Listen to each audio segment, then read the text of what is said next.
नमस्कार सभी को।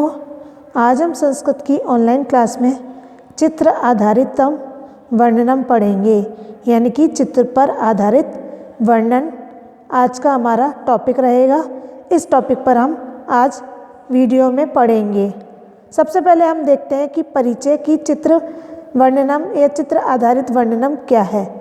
चित्र आधारित वर्णनम चित्रों के आधार पर लिखा जाने वाला अनुच्छेद या कथांश होता है। अनुच्छेद यानी कि पैराग्राफ, कथांश यानी कि कहानी होती है।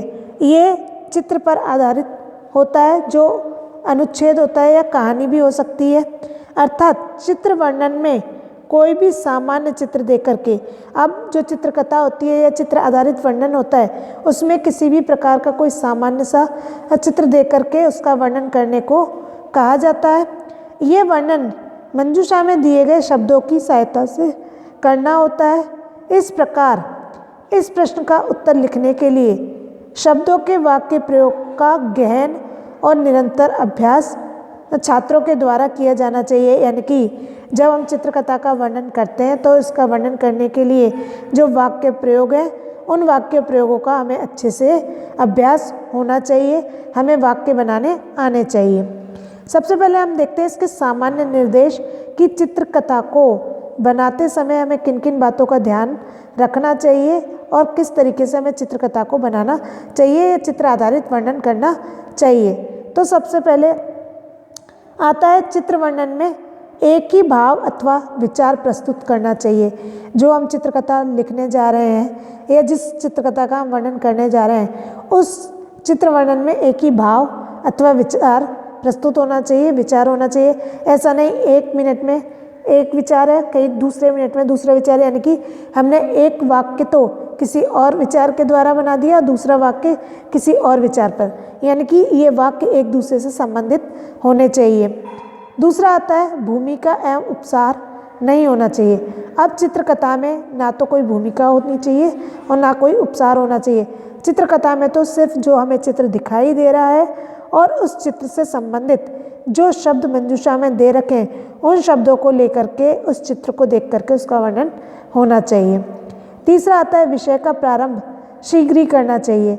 अब जो हमें चित्र दिखाई दे रहा है, उस चित्र को देख करके शब्दों को सहायता से जो विषय है उस पर शीघ्र ही लिखना शुरू करना चाहिए। हमें इधर उधर फालतू के वाक्य नहीं बनाने हैं।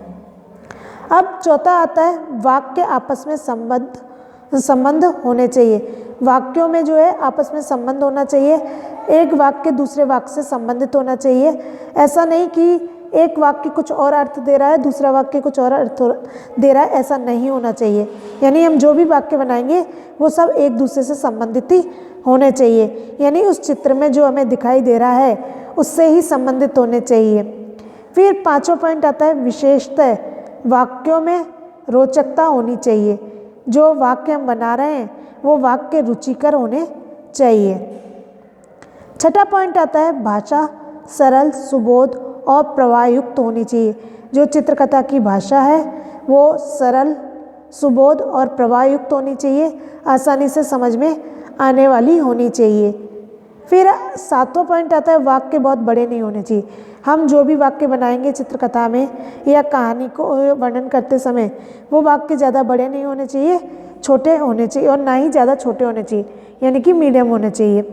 फिर आता है आठवां पॉइंट वाक्य अधिक छोटे भी नहीं होने चाहिए।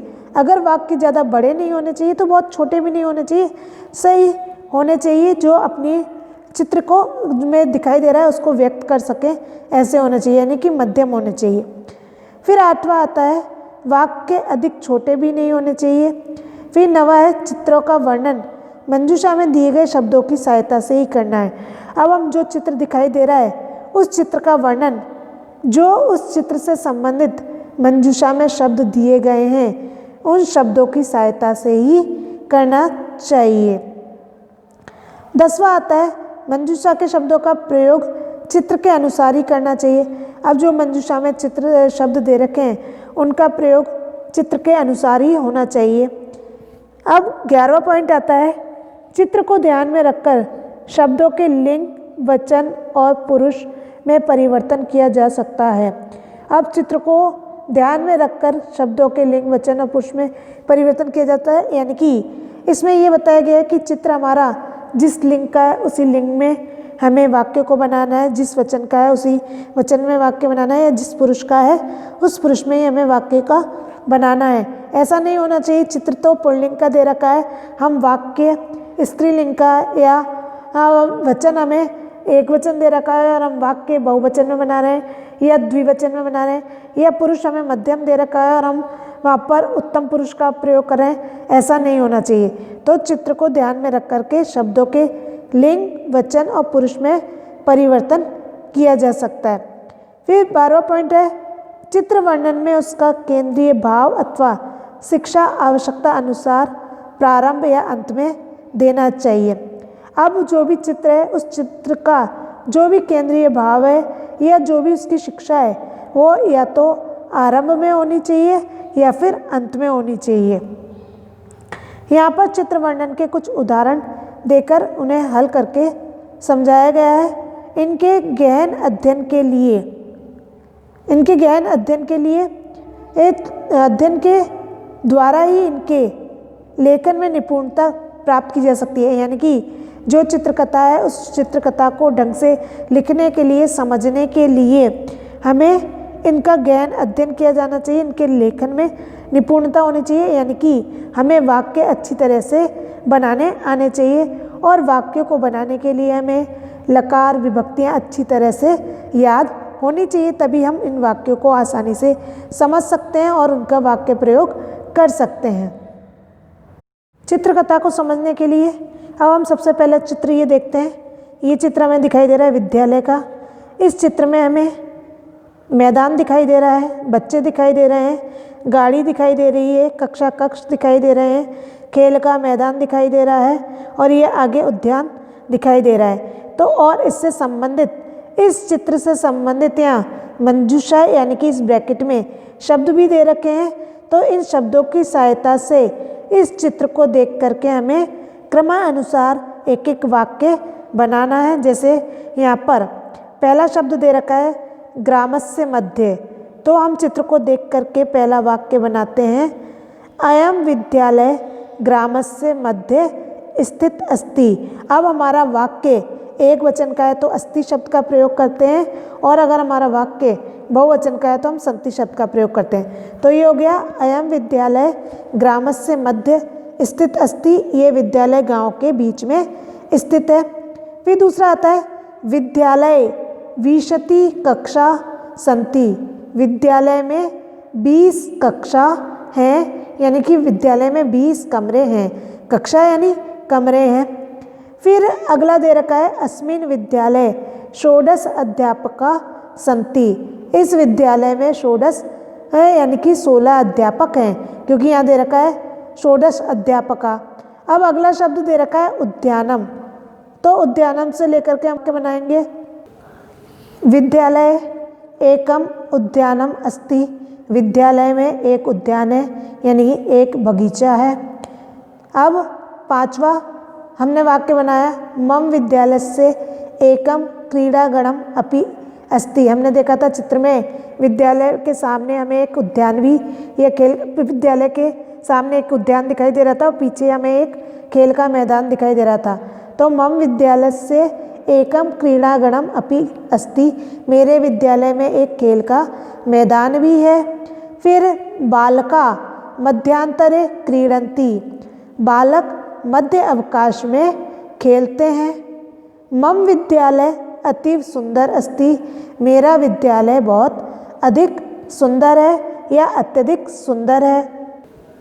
अब हमें दूसरा चित्र दिखाई दे रहा है, पेड़ है इधर रास्ता है, इधर मैदान है, इधर झाड़ियाँ हैं, ये वृक्षों को हमें देख रहे हैं, ये सब हमें दिखाई दे रहा है। तो हम इससे संबंधित चित्र वाक्यों को देख करके, ये शब्द देख करके वाक्य बनाते हैं। तो इससे संबंधित जो शब्द मंजूषा में दे रखे वो दे रखे हैं अस्मिन् युगे उपयोगिता प्राणवायु पर्यावरणं दृश्यते फलानि प्राप्नुं छाया काष्ठानि खगा वृक्षा नाम कर्तनम नेव, ये शब्द इससे संबंधित दे रखे हैं। अब हमें चित्र दिखाई दे रहा है और इन शब्दों को हमने पढ़ा, तो हम इसको देख करके वाक्य बनाते हैं। पहला, अस्मिन् युगे वृक्षाणाम अत्यधिकम महत्वम अस्ति। इस युग में वृक्षों का अत्यधिक महत्व है। ठीक है। अब दूसरा दे रखा है उपयोगिता। उपयोगिता दे रखा है तो वृक्षा अस्मभ्यम प्राणवायु पृच्छन्ति। वृक्ष हमारे लिए प्राणवायु देते हैं। फिर वृक्षे पर्यावरणम शुद्धम भवति। वृक्षों के द्वारा पर्यावरण शुद्ध होता है। फिर दे रखा है यहाँ पर अगला वाक्य, वृक्षात वयम फलानि लभामहे। वृक्ष हमें फल देते हैं या वृक्ष से हम सब फल प्राप्त करते हैं। वृक्षा अस्मभ्यम छाया यच्छन्ति। वृक्ष हमें छाया देते हैं या वृक्ष हमारे लिए छाया देते हैं। फिर अगला है वृक्ष खगा वृक्षेषु तिष्ठन्ति। पक्षी पेड़ों पर बैठते हैं या वृक्षों पर बैठते हैं। जना वृक्षाणाम कर्तनम नैव कुर्युः। और मनुष्यों को वृक्षों को नहीं काटना चाहिए। ये थे हमारा चित्रकथा, जिसमें हमने देखा कि चित्र दे रखा था और उससे संबंधित शब्द दे रखे थे। उन चित्र को देखकर उन शब्दों की सहायता से हमने वाक्य बनाए। बच्चों, इस टॉपिक का हमारे परीक्षा में 5 नंबर का प्रश्न आता है, तो आप अच्छे से वीडियो को देखें, सुनें और उसका अभ्यास करें। धन्यवाद।